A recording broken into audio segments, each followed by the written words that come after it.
Seja bem-vindo, seja bem-vinda a mais um programa A Arena do Futuro. Quero saudar você que nos acompanha em diferentes lugares. Você que está em casa, está no carro, acompanhando pelo celular, talvez indo para o trabalho.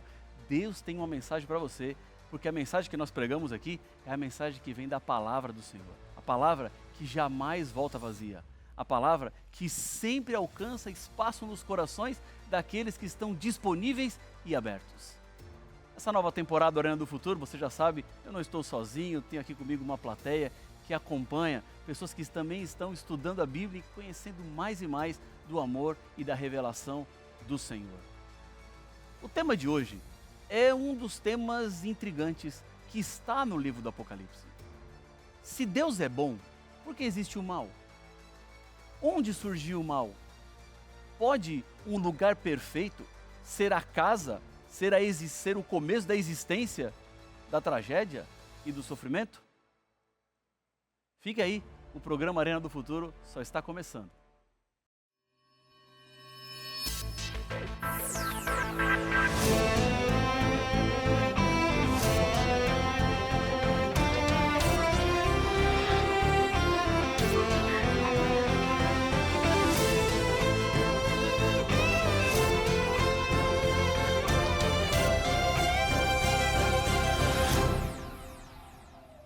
O programa Arena do Futuro já está de volta. Eu tenho aqui nas minhas mãos um estudo daqueles ali espetaculares. É A Procura da Verdade. Nós temos a alegria de enviar para você, porque além do estudo bíblico, está um convite para que você se torne parte da maior escola bíblica do mundo. É isso mesmo. A TV Novo Tempo tem essa maior escola bíblica de todo o planeta. Aqui, pessoas são bem atendidas por professores especializados, suas dúvidas são tiradas e você pode pedir esse estudo agora. Tem um código QR Code aí na sua tela, é só apontar o seu celular e você vai ser levado diretamente para o nosso site, biblia.com.br. Lá tem o estudo A Procura da Verdade e outros estudos mais que você se interessar. Você pode também telefonar para nós, 12 21 27 31 21. 12 21 27 31 21. Está aparecendo aí na tela. Lembre-se que este telefone funciona no horário comercial. Agora, para você que está na internet, qualquer dia, qualquer horário, estamos à sua disposição. Bem, vamos ao tema, porque tudo começa na palavra. O tema que eu vou falar hoje está aqui nessa revista também, viu? O tema número 4. Eu acabei de dar uma olhada, está bom mesmo. Se fosse você, eu pedi agora. Vamos falar sobre rebelião no céu. Nós estamos em meio a um conflito entre as forças do bem e do mal.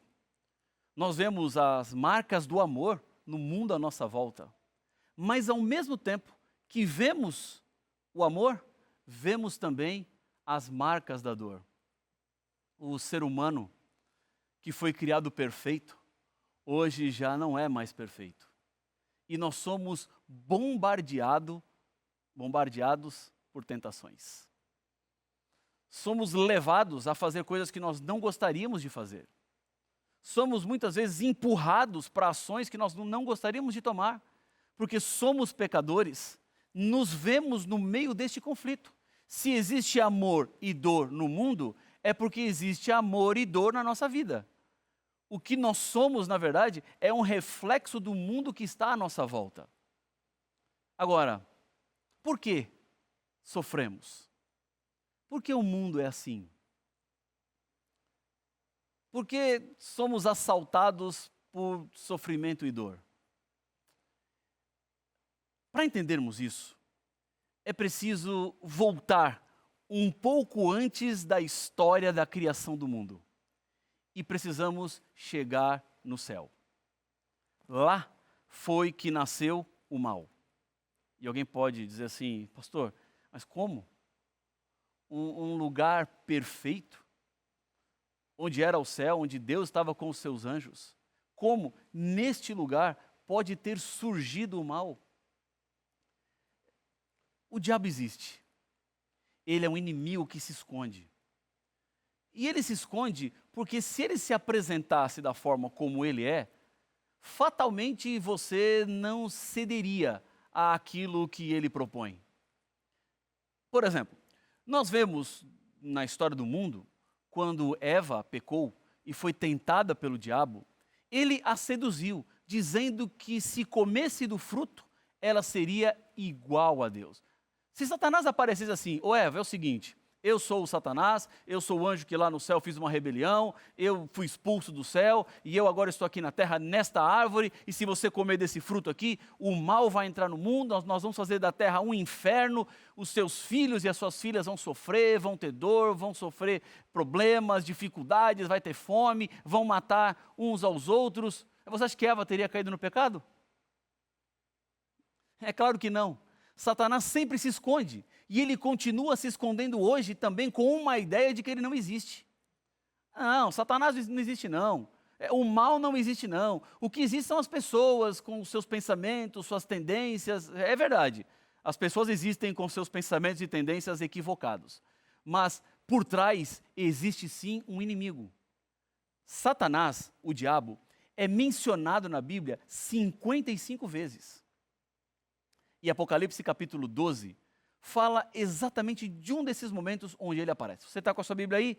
Vamos abrir, por gentileza, Apocalipse capítulo 12 e o versículo 8. O pessoal que está aqui conosco no estúdio do Arena, Apocalipse capítulo 12 e o versículo 8. Esse capítulo 12 é um capítulo que fala sobre a mulher e o dragão, a igreja verdadeira. Nós encontramos aqui a descrição da igreja de Deus. E um dos programas do Arena aqui nós vamos estudar detidamente Apocalipse capítulo 12, versículo por versículo. Mas agora vamos ao verso 8, para entendermos um pouquinho sobre essa rebelião, sobre este mal que se abateu ao planeta Terra. Apocalipse 12, 8. Diz assim a Bíblia: todavia não prevaleceram, nem mais se achou no céu o lugar deles. Em outras palavras, o diabo, lá no céu, que era Lúcifer, um anjo perfeito, começou a disseminar algumas ideias. E essas ideias foram ganhando força no coração dos anjos. Agora, como é que a gente entende isso? Por que esses sentimentos se abateram ao coração deste anjo que antes era perfeito? Para isso, nós precisamos entender um conceito bíblico chamado livre-arbítrio. E o que é esse tal livre-arbítrio? Talvez você já tenha escutado isso alguma vez. Eu tenho livre-arbítrio. Eu tenho livre-arbítrio para escolher. Só que livre-arbítrio é mais do que poder para decidir. É ter no que decidir. É ter possibilidades para escolher. Ora, vejam, se eu estou aqui agora e decido ir para Brasília, onde eu moro, eu sou livre para escolher a forma que eu quero ir para minha casa. Sou livre ou não sou? Sou, eu tenho liberdade para escolher. E digamos que eu escolha, eu quero voltar para minha casa em Brasília de barco. De Jacareí para Brasília de barco. Dá? Não dá. Então, a minha liberdade de escolha, ela se limita àquilo que eu posso escolher. Correto? Eu só posso escolher aquilo que eu tenho de opção. E quais são as minhas opções? Ou eu vou a pé, ou eu vou de carro, ou eu vou de ônibus, ou eu vou de bicicleta, ou eu vou de moto, ou eu vou de avião. Mas de barco, definitivamente, não dá. Ou seja, a minha liberdade de escolha, ela se restringe às minhas possibilidades. Isso é o livre-arbítrio. Quando Deus criou os anjos no céu, Deus deu a esses anjos livre-arbítrio. Liberdade para escolher.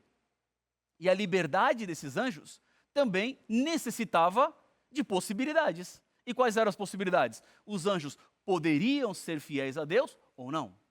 Poderiam andar com Deus ou não? E por que Deus fez isso? Porque Deus cria seres livres. Se Deus não desse liberdade para os anjos no céu, na verdade eles não seriam anjos, não seriam criaturas de Deus, eles seriam robôs.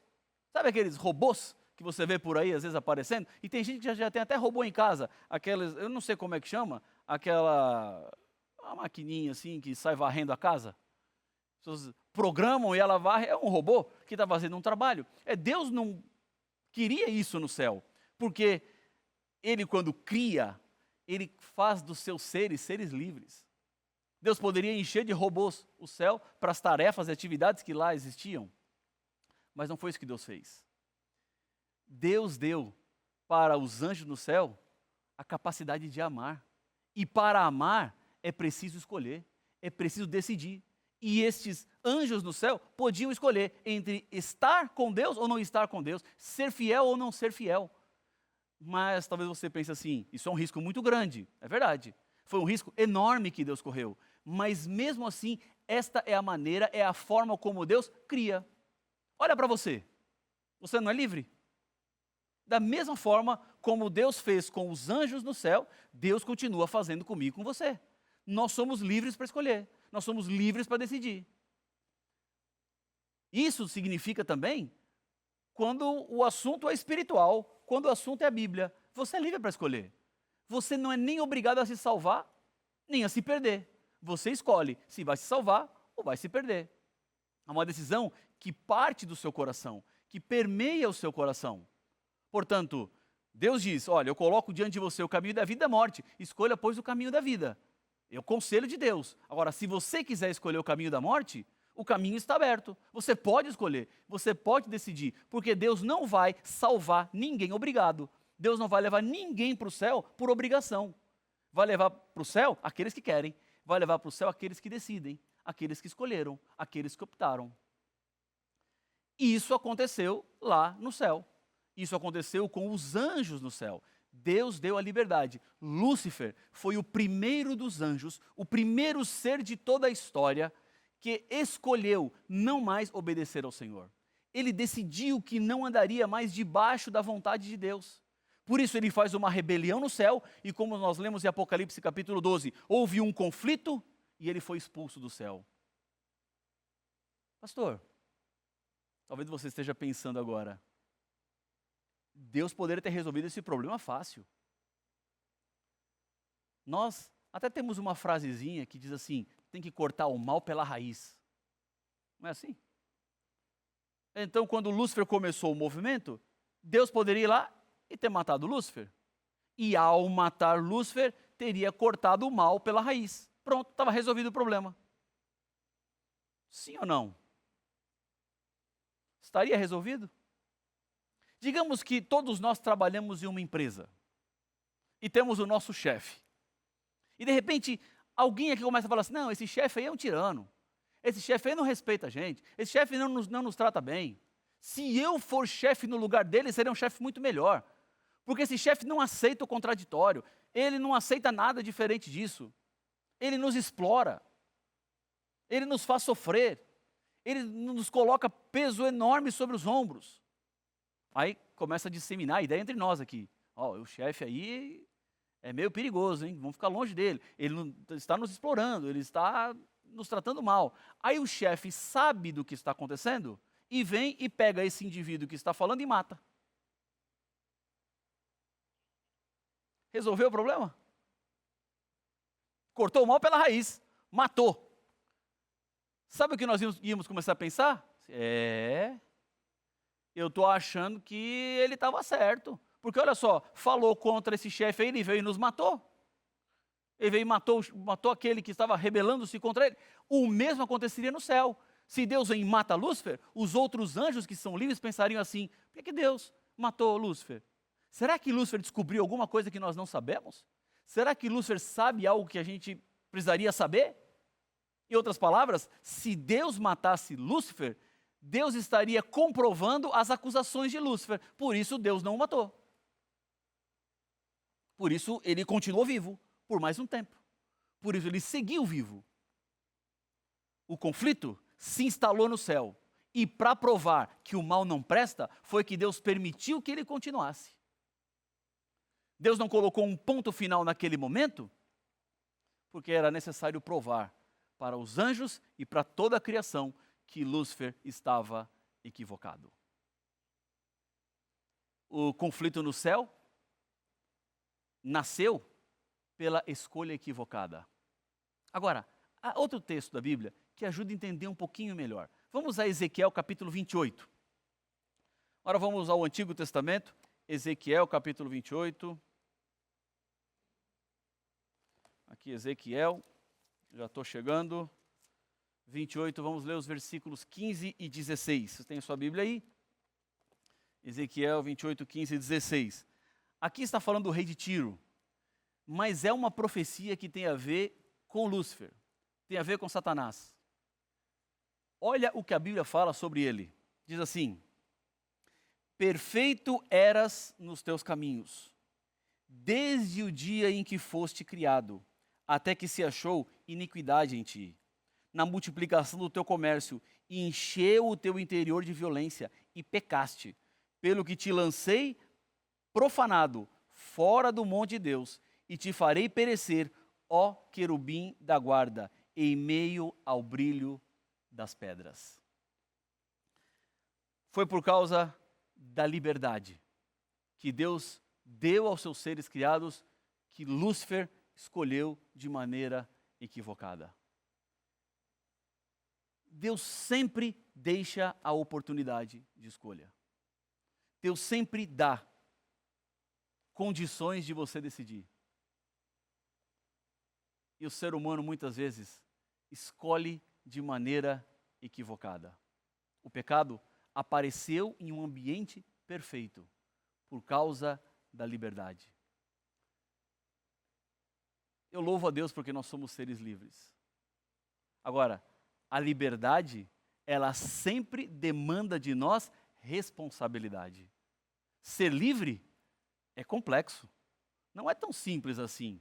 Se nós não tivéssemos liberdade, estaríamos todos salvos eternamente com Deus, mas não seríamos quem somos, não viveríamos o que vivemos, porque Deus sempre quer que esteja ao lado dele aquele e aquela que decidiu, aquele que escolheu. É o desejo do seu coração se unir a Jesus? É o desejo do seu coração andar do lado dele? Por quanto tempo mais você vai resistir ao chamado da graça? A Novo Tempo não entrou na sua vida de maneira aleatória, não. Não foi o controle que estava aí na sua mão e você passou os canais e parou aqui na Novo Tempo. Há uma providência divina por trás de tudo isso. Estou falando com você, que está agora aí, pensando assim, é comigo que ele está falando? É com você que eu estou falando. É exatamente com você que eu estou falando. Existe um mal, e esse mal nos escraviza. Esse mal que rebelou-se contra Deus é o mal que está instalado neste mundo, mas que você não precisa ser refém dele. Você não precisa viver debaixo do mal, como uma marionete do diabo, porque Deus quer te dar uma vida melhor, maior, superior. Ele se rebelou no céu, e ele tem agora colocado no coração dos seres humanos a mesma rebelião que ele começou lá, levando os seres humanos a decidirem-se por afastarem-se do Senhor, por não estarem debaixo da graça. E quando o ser humano se afasta da graça, ele está sozinho e abandonado a esse mundo. O diabo vem e te atropela, ele vem e te destrói, ele vem e arrebenta com tudo aquilo que você tem, tudo aquilo que você é. E depois que você está lá, jogado no chão arrebentado, ele pisa em cima de você e fala assim, tá vendo? Olha aí, olha onde você está, cadê seu Deus? Essa é a estratégia dele, esse é o plano dele, essa é a forma como ele trabalha. Ora, você não pode permitir isso na sua vida, jamais. Deus te dá forças para você romper contra o mal. O diabo não será vencedor na sua vida. Somente será vencedor se você permitir. Agora, se você escolher ser do Senhor, ser de Deus, você será dele. E será do Senhor para todo sempre. Portanto, levante os seus olhos, levante a sua cabeça. O mal que hoje te assalta é o mal que em breve terá fim. O mal que hoje existe é o mal que em breve vai terminar. Ele não existirá para todo sempre. Já está provado para todos nós que o mal realmente não presta. Mas ainda, tristemente, há pessoas que continuam escolhendo o mal. Há pessoas que continuam escolhendo de maneira equivocada e que não seguem aquilo que Deus deixou como revelação em sua palavra. Olha um outro texto que fala sobre Lúcifer. Isaías. Vamos ao livro de Isaías. Voltar um pouquinho na Bíblia onde a gente está. Isaías, no capítulo 14. E vamos ler os versículos 12, 13 e 14. Diz assim, uma página a menos aqui. Como caíste do céu, ó estrela da manhã, filho da alva. Aqui está falando de Lúcifer. Está falando desse anjo que se rebelou. Porque explica, como foste lançado por terra, tu que debilitavas as nações. Tu dizias no teu coração, eu subirei ao céu, acima das estrelas de Deus exaltarei o meu trono, e no monte da congregação me assentarei, nas extremidades do norte. Subirei acima das mais altas nuvens, e serei semelhante ao Altíssimo. Lendo esses versos aqui, nós vemos que o pronome eu se repete várias vezes. O grande problema de Lúcifer foi o seu eu. Eu subirei, eu serei, eu estarei. Ele se exaltou de tal maneira, ele se encheu tanto de si mesmo, que Deus já não tinha espaço dentro dele. E essa é uma tendência que nós seres humanos temos. Quando nós nos preenchemos tanto de outras coisas, que quando Deus chega, ele não tem espaço nenhum para entrar. O coração já está tão lotado de coisas, que Deus não consegue entrar. Aí a gente volta para aquele texto de Apocalipse, capítulo 3, versículo 20, quando Jesus diz assim, eis que estou à porta e bato. Ele está batendo porque quer entrar. Ele está batendo porque ainda ninguém abriu a porta. Porque quando alguém abrir a porta, ele entra. Agora, tem gente que não consegue abrir a porta. Porque está tão cheio o coração, que a porta já não abre mais. Sabe aquele quarto da bagunça? Que às vezes você vai colocando as coisas que você não sabe onde mais colocar na casa, vai entulhando naquele espaço da bagunça, e de repente a porta já não fecha mais. Porque tem tanta coisa lá que a porta ficou travada. Isso pode acontecer com as nossas decisões espirituais. Nós travamos o nosso coração, travamos a porta da nossa vida, e não é que ela já não fecha mais, ela já não abre mais para Jesus poder entrar. Ou se abre, Jesus não consegue entrar porque está entulhado de coisa ali dentro. Lúcifer se encheu do eu. Começou a pensar que era mais do que de fato ele era. Ele se envaideceu, ele se orgulhou. E essa foi a causa do seu pecado. Essa foi a sua ruína. Agora, Lúcifer, ele não veio sozinho. E aí é a parte trágica dessa história. Na sua rebelião, ele influenciou e trouxe uma parte dos anjos. Olha só, Apocalipse 12, 4. A gente voltar lá para o capítulo 12.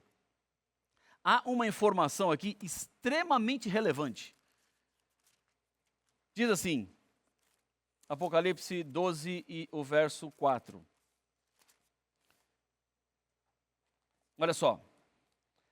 A sua cauda, é a cauda do diabo, a queda dele, a expulsão dele do céu, arrastava a terça parte das estrelas do céu, as quais lançou para a terra, e o dragão se deteve em frente da mulher que estava para dar à luz, a fim de lhe devorar o filho quando nascesse. Bom, há outros elementos proféticos aqui por trás, em relação à mulher, bebê, isso tem a ver com a igreja, Jesus, mas nós vamos entender isso melhor em um outro estudo aqui na Arena do Futuro. Mas a informação importante para nós nesse momento é que 1/3 dos anjos foram expulsos do céu com Lúcifer. O movimento de rebelião foi enorme, foi gigantesco. Imagina, se tivessem 100 anjos no céu, 33 seguiram Lúcifer e 66 ficaram. Esse foi o tamanho do problema no céu. Triste para Deus, mas houve respeito do Senhor pela liberdade de escolha do ser humano, dos anjos do céu. Deus sempre respeita a liberdade. Deus dá a escolha e deixa que o ser humano escolha. Este conflito que nasceu no céu atingiu o planeta Terra. O engano e a mentira entraram aqui. Quando Eva, seduzida, Adão, depois levado por Eva, comeram do fruto que não deveriam comer. Lúcifer, ele tem trabalhado para enganar as pessoas. E o que ele puder fazer para levar as pessoas a segui-lo, ele fará. Mas muitas pessoas podem pensar assim, pastor, quem vai seguir Lúcifer? Tem um ou outro que segue, mas as pessoas não vão se admirar com ele. Porque hoje nós temos a Bíblia, nós temos informações na palavra de Deus, nós identificamos quem ele é, identificamos o que ele faz, como ele faz, de que maneira ele trabalha. Mas veja, o engano é extremamente perigoso. Se você abrir sua Bíblia em 2 Coríntios capítulo 11, versículo 14, você vai encontrar uma informação que é muito importante. 2 Coríntios, estou chegando aqui, primeiro, 2 Coríntios no capítulo 11, versículo 14. Diz assim a Bíblia, olha só, 11, 14. E não é de admirar, porque o próprio Satanás se transforma em anjo de luz. Ou seja, no processo de enganar o ser humano, Satanás, ele se mostra como se fosse da verdade, mas no final ele é da mentira. Ele faz sinais, curas, maravilhas, milagres, e as pessoas se encantam. Se acontece um milagre e não muda o destino eterno dessa pessoa, esse milagre não foi de Deus. Se a pessoa está indo para a morte, para o precipício, e acontece um milagre e ela continua indo para o precipício, não foi Deus que fez esse milagre, porque o milagre de Deus, mais do que a cura, mais do que sarar, o milagre de Deus é a mudança da trajetória da sua vida, de perdição para salvação. E esse milagre está à disposição de todos os seres humanos. Isso significa que todos, independentemente de onde moram, de onde vivem, da fé que professam, estão debaixo do alvo do milagre, no milagre da salvação. Este que é o verdadeiro milagre. O milagre que muda a sua trajetória, o milagre que muda a rota da sua vida, que leva você às moradas eternas do Senhor, que leva você para a eternidade, que leva você para a salvação. O mal vai acabar. Deus vai destruir Satanás. E isso será no momento da volta de Cristo Jesus aqui na terra. E que para que você seja vencedor, para que você seja vitorioso, é preciso você também decidir-se. É preciso colocar a sua vida nas mãos de Deus. Quer fazer isso agora? Se é o seu desejo, ore comigo. Senhor, Deus querido, Pai nosso, neste momento eu oro com este teu filho, com esta tua filha, que entendeu na tua palavra de que o mal teve um começo, mas que este mal também terá fim. Pai, muitas vezes somos assaltados por problemas, por dificuldades, temos medo e insegurança. Às vezes nos sentimos tão pequenos diante dos problemas que são tão grandes. Mas nesse momento eu quero lhe pedir que o Senhor se manifeste em nossa vida. Que com teu Espírito o Senhor nos conduza e toque de maneira especial na vida de cada pessoa que nesse instante está entregando o seu coração e a sua vida nas tuas mãos. Pai, não sabemos quanto tempo mais viveremos neste mundo, mas queremos ter a certeza de que nós não estamos abandonados, de que o Senhor está ao nosso lado. Por isso, nesse instante, manifesta-se ao lado de cada pessoa que está orando comigo. Demonstra a eles o teu poder, a tua graça, e com teu Espírito continua nos conduzindo até o dia do grande encontro com Cristo Jesus nas nuvens dos céus. É por isso que oramos em nome de Jesus. Amém.